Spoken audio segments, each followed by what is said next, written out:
Well, competitive mountain biking has been rapidly growing at the middle and high school level. Now Northeast Tennessee is set to host its first stop on the state's 5-event annual tour. For years, a park in Morristown hosted the final race before late October's state championship. Hurricane Helene washed it out last year. Now it's headed for the trails and lakeside of Johnson City's Winged Deer Park. News Channel 11's Jeff Keeling has more on that race.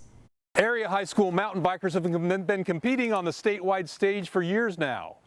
They're finally about to be able to host their own event. Feedback from a lot of our kids is they've just been really happy. Normally we're traveling 4.5 hours for each of the races that we do across the state of Tennessee.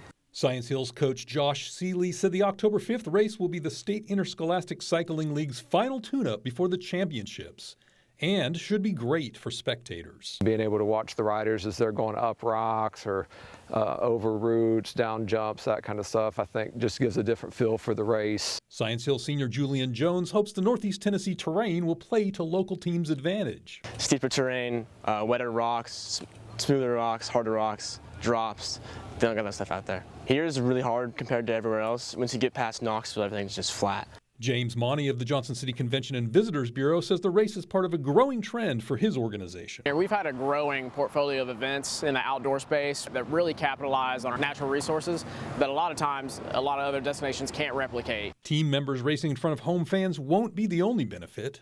The economy gets a boost too. 400 to 500 kids and about 1,000 plus people that'll be here for that weekend.